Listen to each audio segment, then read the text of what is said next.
Welcome to the show today. We have a lot to talk about. And I want to begin by saying the 21-day journey, I've been talking about that now for several weeks. This is a resource that we have on XO now. It is a video resource, also has an accompanying journal, an online journal that comes with it. You can also get a physical journal if you want that too, but it takes you through 21-day journey of inner healing or 21-day journey of freedom if you have something you're trying to get free from. Really helpful, especially in the times that we're living in, being set free, being healed on the inside, maybe from past hurts, some things that you haven't gotten over from your childhood maybe, and they're still, holding you in bondage, or maybe it's something that happened to you as an adult. But this is something that Karen and I both had to go through when we first got saved, and we're going through all the healing from our past.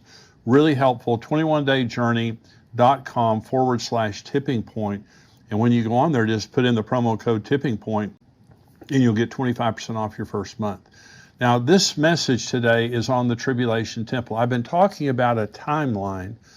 Next week's program is going to be the last in this timeline series that I've been doing. And I've been talking about all the way from the rapture of the church being number one, all the things that we can be looking for. And I'm going to be doing a summary of that next week to just kind of show you where we've been.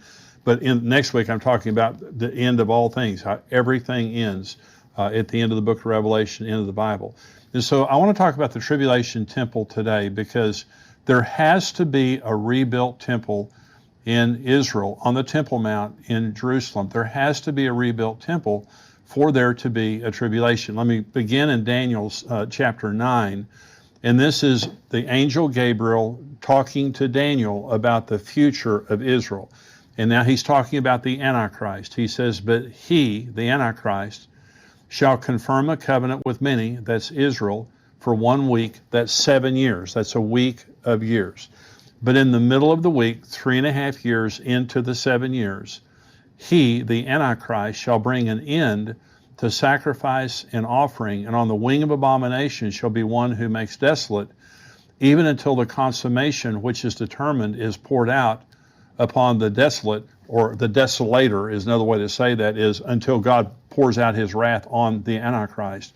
And so there's going to be a temple with sacrifices, because the sacrifices are going to be stopped by the Antichrist, and then he sets up the abomination of desolation. And I'll read to you exactly what that is, because the Apostle Paul in 2 Thessalonians chapter 2 tells us exactly what the abomination of desolation is.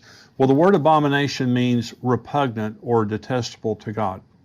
And so there's going to be, the Antichrist is going to do something that is an abomination in the temple. He's going to do something that is an abomination. The word desolation means to desolate. It means to empty of worshipers. Before the Antichrist does what he does in the middle of the tribulation, there's going to be priests, and there's going to be offerings, and there's going to be worship in the temple. When he's finished, there won't be anything. It will desolate the temple. So the abomination of desolation, that's what it is. And the book of Daniel refers to an abomination of desolation 4 times. Okay. Now this is important because a lot of people get confused when they're reading the book of Daniel, because 2 of the references to the abomination of desolation in Daniel 8 and Daniel 11 are talking about Antiochus Epiphanes, who desolated the temple in 168 BC. Okay, and so the other 2 are referring to the Antichrist in the tribulation. Daniel 9 and Daniel 12 also talk about an abomination of desolation. They're talking now about a future event. And so Antiochus Epiphanes was a Syrian king of the Seleucid dynasty. And so he was a Syrian king who was horrible. He was a type of the Antichrist who came as just a precursor, as just a shadow of what's going to happen during the tribulation. And let me read this to you. It's the first abomination of desolation occurred on December 25th, 167 BC. On that date, Antiochus Epiphanes, a Seleucid king from 175 to 164 BC, ordered that an altar to Zeus be built on top of the altar of burnt offering in the Jerusalem temple. Antiochus Epiphanes then offered swine flesh to Zeus on the altar. This man, now this is just one of the ways that he desolated the temple and the abominations that he did. I'll read more in just a minute about something else that he did. This man, he outlawed Judaism. It was against the law to practice Judaism. It was against the law to circumcise your children. And when they found a baby boy that had been circumcised, they killed it and hung it around its mother's neck and made her walk around with her dead baby around her neck. Now, this man was a beast. This man is like the Antichrist. And twice in the book of Daniel, we are told about how he will set up an abomination of desolation. Let me read this to you out of Daniel chapter 8, because this is talking about Antiochus Epiphanes, not the Antichrist in the future. It's beginning in verse 9. Out of one of them came a little horn, which grew exceedingly great toward the south, toward the east, and toward the glorious land. And it grew up to the host of heaven, and it cast down some of the host and some of the stars to the ground, and trampled them. He even exalted himself as high as the prince of the host. And by him the daily sacrifices were taken away, and the place of his sanctuary was cast down. Because of transgression, an army was given over to the horn to oppose the daily sacrifices, and he cast truth to the ground. He did all of this and prospered. Then I heard a holy one speaking, and another holy one said to that certain one who was speaking, how long will the vision be concerning the daily sacrifices and the transgression of desolation, the giving of both the sanctuary and the host to be trampled underfoot? And he said to me, for 2,300 days, and the sanctuary will be cleansed. Now, this is talking about an event that is going to take place for 2,300 days. Okay, this is not the tribulation. Okay, this is not the 3.5 years of the tribulation. This is a different length of time. Still someone taking away the sacrifices, which he did. Antiochus Epiphanes did. Someone who desolates the temple, which he did. So did this happen. Okay, this is the Messianic Bible Study Guide, and I'm quoting out of this now. It is also known from history that the abomination of desolation, the erection of the statue of Jupiter, was done on the 25th day of the month of Kislev in 168 BC. The sanctuary was cleansed on the 25th day of Kislev in 165 BC. So the entire duration of 2,300 days began September 9th, 171 BC with the death of Onias, until the rededication of the temple on December 25th, 165 BC. As always, prophecy was literally fulfilled. It was fulfilled exactly 2,300 days later. So Antiochus Epiphanes, this prophecy of Daniel 8 and Daniel 11 has already been fulfilled. Now, there are preterists, and I've taught you, if you read the articles on Tipping Point, you know that a preterist is someone who believes that the end times has already been fulfilled. All end times prophecy was fulfilled in the 1st century. Now, some preterists believe that it took till the 4th century. But when they see end time prophecy, they say, oh, been there, done that. That's all been fulfilled. It doesn't mean anything. And they'll look at Antiochus Epiphanes and they'll say, well, see, the abomination of desolation, that took place, in 167, 168 BC. Antiochus Epiphanes did that. That's already been done. 2 of the prophecies in Daniel have been fulfilled regarding the abomination of desolation. 2 have not been, and here are the words of Jesus. Okay, remember, Antiochus Epiphanes was 2 centuries before Jesus. So this is now Jesus in Mark chapter 13. When you see the abomination of desolation, he's talking about a future event, not a past event, a future event. When you see the abomination of desolation spoken of by Daniel the prophet standing where it ought not, then it says in parentheses, let the reader understand. Those are the words of Jesus. Mark did not add that. In Matthew 24, he did not add that. Jesus is saying, you really need to understand what I'm saying here. Let the reader understand. Then let those who are in Judea flee to the mountains. Let him who's on the housetop not go down into the house, nor enter to take anything out of his house. And let him who's in the field not go back to get his clothes. But woe to those who are pregnant and to those who are nursing babies in those days. And pray that your flight may not be in winter. For in those days there will be tribulation, such as not been since the beginning of creation, which God created until this time, nor shall ever be. And unless the Lord had shortened those days, no flesh would be saved. But for the elect's sake, whom he chose, he shortened the days. Then if anyone says to you, look, here is the Christ, or look, he is there, do not believe it. For false Christ and false prophets will rise and show signs and wonders to deceive, if possible, even the elect. But take heed, see, I have told you all things beforehand. Jesus is talking about a future event in the tribulation. In Matthew, Jesus said, then there'll be great tribulation, such as not happened in the history of the world until now. And unless those days would have been shortened, no flesh would have been saved. That's the tribulation.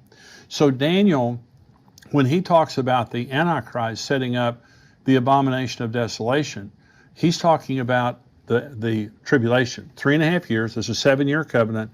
In the middle, this is the time of Jacob's sorrow. This is the 70th week of the 490 years, that the 70 weeks that Gabriel told Daniel about in Daniel chapter 9. And so in those 7 years, 3.5 years into it, there's going to be an abomination of desolation. Here's 2 Thessalonians chapter 2.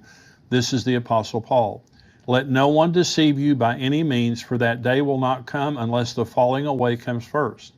And the man of sin is revealed, the son of perdition, who opposes and exalts himself above all that is called God or that is worshipped, so that he sits as God in the temple of God, showing himself that he is God. This is a rebuilt temple that is going to be on the Temple Mount in Israel, and the Antichrist, 3.5 years into the tribulation, he is going to go into that rebuilt temple. Remember, he's going to kill the 2 witnesses, 3.5 years into the tribulation. He will stop the sacrifices, and then he will go in and proclaim himself God. That is the abomination of desolation. Now let's read about the temple here in Revelation 11. I'm just going to mention the 2 witnesses here because they're very much a part of the temple that's going to, and the way that the temple is going to be rebuilt. This is Revelation 11. I was given a reed like a measuring rod, and the angel stood, saying, rise and measure the temple of God, the altar and those who worship there, but leave out the court which is outside the temple. Do not measure it. For it has been given to the Gentiles, and they will tread the holy city underfoot for 42 months. That's 3.5 years. And I will give power to my 2 witnesses, and they will prophesy 1,260 days. That's 3.5 years. Clothed in sackcloth. These are the 2 olive trees and the 2 lampstands standing before the God of the earth. And if anyone wants to harm them, fire proceeds from their mouth and devours their enemies. Let's stop right there.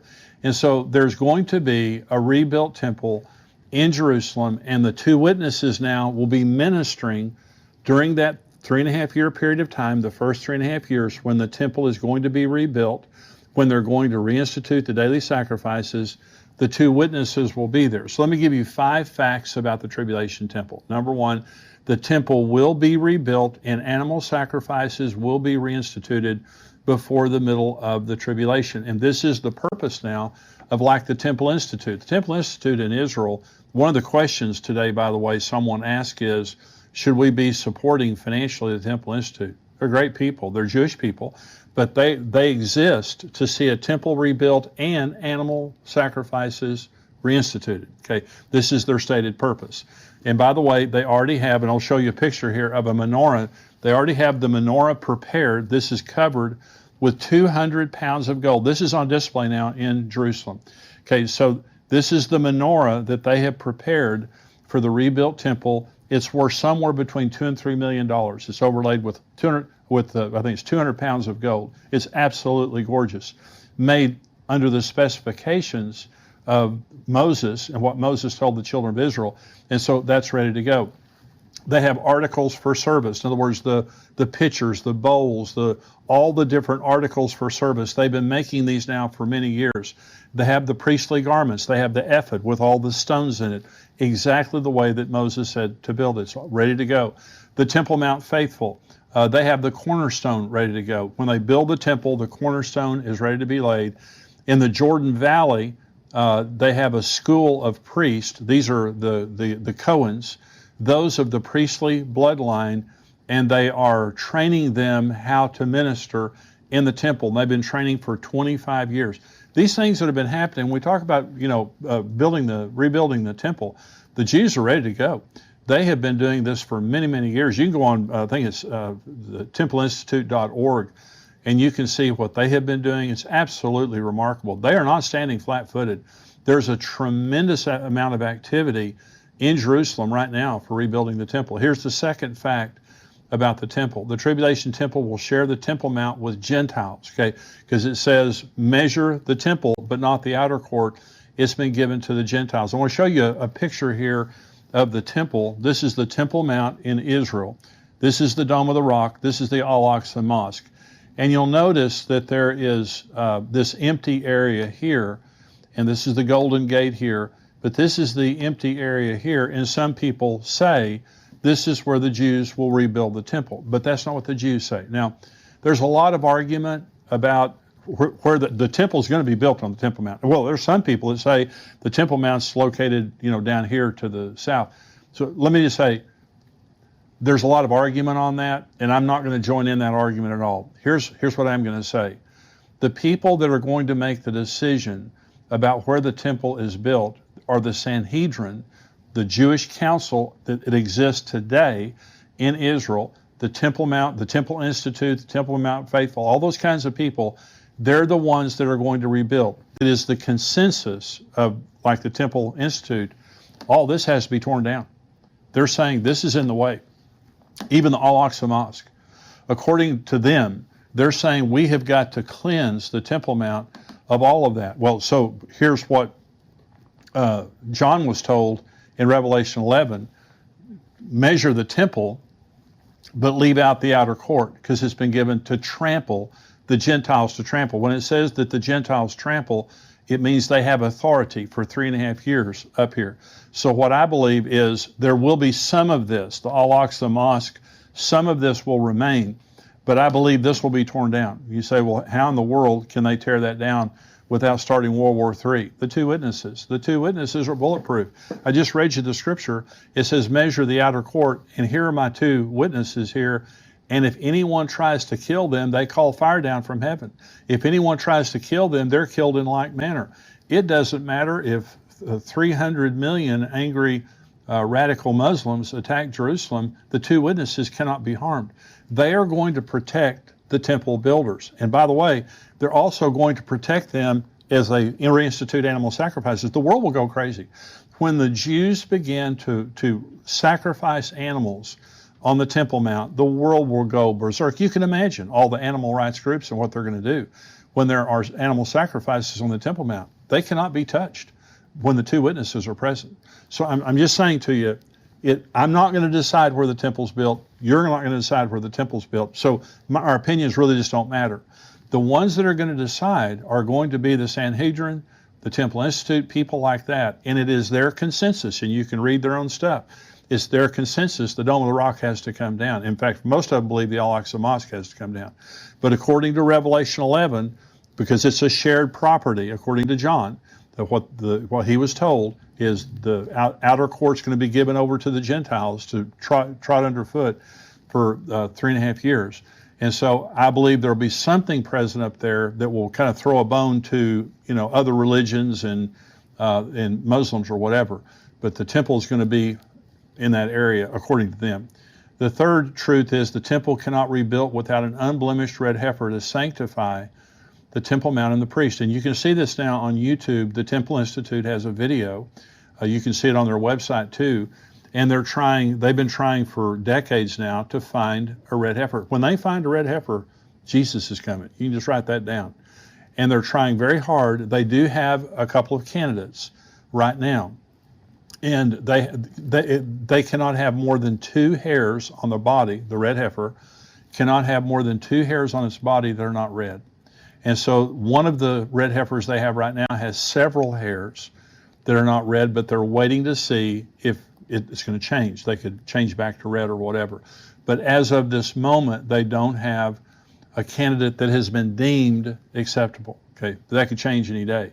But they're looking very hard. But they have to have a red heifer to cleanse. This is part of the Levitical law, to cleanse from uncleanness, contact with the dead, those types of things. They had to have the ashes of a red heifer to purify. And so it again is the consensus of the Sanhedrin in Jerusalem that they cannot cleanse the Temple Mount for the temple nor the priest without the ashes of a red heifer.